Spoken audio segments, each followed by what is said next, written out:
বহুতেই জীৱনটোক আচলতে জটিল বুলি ভাবে আৰু সৰু সৰু কথাত আচলতে ডাঙৰ ডাঙৰ ইছ্যু কৰি আত্মহত্যাৰ দৰে পথ বাছি লয়। আচলতে কিছুমানে গাৰ্লফ্ৰেণ্ডে ব্ৰেকআপ দিলে বুলিয়ে কিন্তু আত্মহত্যাৰ দৰে পথ বাছি লয়। কিন্তু আজি মই আপোনালোকক এনেকুৱা এটা ভিডিঅ' দেখাম, যিটো ভিডিঅ' দেখিলে নেকি আপুনি আচলতে ক'ব যে হয়, মই কিয় ইমান বেয়া চিন্তা কৰোঁ।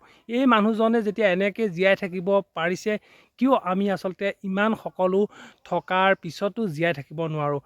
চাওক এটা ভিডিঅ' আৰু সেইটো ভিডিঅ'টো চোৱাৰ পিছত আপুনি আচলতে গম পাব যে জীৱনত আমি কৰিবলগীয়া কাম কিন্তু বহুত আছে। এয়া তেখেতে এনেকৈ চকীখনতে বহে, উঠিব নোৱাৰে, তেখেতে এইদৰে কোৰ মাৰে। এই আহি থকা আমাৰ শ্ৰদ্ধাৰ ব্যক্তিজন দেখিছে নহয়, এখেতে এনেকৈ চকী এখনত বহি এই মাটিডোখৰ গোটেইডোখৰ কোৰ মাৰিছে। হেৰি কি কয়, আপুনি এই গোটেই মাটিডোখৰে কোৰ মাৰিলে? এইডোখৰ চকীখনক লৈ বহি বহি আপুনি মাৰি পিনি দেখুৱাওকচোন। দেখক, এয়া তেখেতে এনেকৈ চকীখনতে বহে, উঠিব নোৱাৰে, তেখেতে এইদৰে কোৰ মাৰে। আপোনাৰ ভাল নামটো কি কওকচোন? আহক অকণমান ওচৰলৈ আহক, আহক আহক অকণমান ওচৰলৈ আহকচোন, বেয়া নাপাব দেই। অঁ আহক।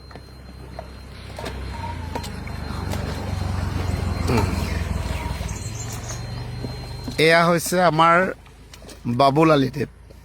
আপোনাৰ ইয়াত মাটি কেইবিঘা আছে? 3 বিঘা। এতিয়া গোটেই 3 বিঘা আলিপদূলি আপুনি দিলে? এতিয়া ৰাতিপুৱা আহে আৰু যায়গৈ, এনেকৈ চকীখন লৈ লৈ যায়গৈ। আপোনাৰ কোনখন ভৰি বেয়া? এই ভৰিখন বেয়া ন? তাৰমানে আপুনি থিয় হ'ব নোৱাৰে। দেখিলে আমাৰ কৰ্ম সংস্কৃতি। নিশ্চয় আপোনালোকে ভিডিঅ'টো দেখিলে আৰু ভিডিঅ'টো দেখি আচলতে গম পালে যে মানুহজনে উঠিব নোৱাৰে। কিন্তু সেই মানুহজনে কিন্তু কেতিয়াও ৰেল ষ্টেচনত বা বাছ ষ্টেণ্ডত গৈ আচলতে ভিক্ষা খুজিবলৈ যোৱা নাই।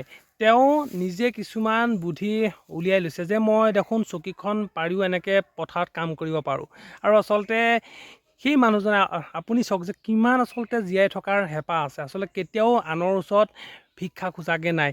যেনে তেনে কিবা এটা বুদ্ধি উলিয়াই হ'লেও কিন্তু নিজৰ কৰ্ম কৰি আগুৱাই গৈছে। কিন্তু আমি কি কৰোঁ? আমি কিছুমান সৰু সৰু আচলতে কথাতে বহুত ডাঙৰ ডাঙৰ ইছ্যু উলিয়াই আত্মহত্যাৰ দৰে পথ বাছি লওঁ। কিন্তু সেই আত্মহত্যাৰ দৰে পথ বাছি লোৱাৰ পিছত আমাৰ যে মা দেউতাই আচলতে মনত কষ্ট পাব, সেইটো কথা কিন্তু আমি কেতিয়াও ভাবি নলওঁ। চাওক এইটো ভিডিঅ' আৰু বহুত বেছি আচলতে শ্বেয়াৰ কৰি দিয়ক, কাৰণ এইটো ভিডিঅ'ৰ পৰা বহুত বেছি আচলতে শিকিবলগীয়া কথা আছে।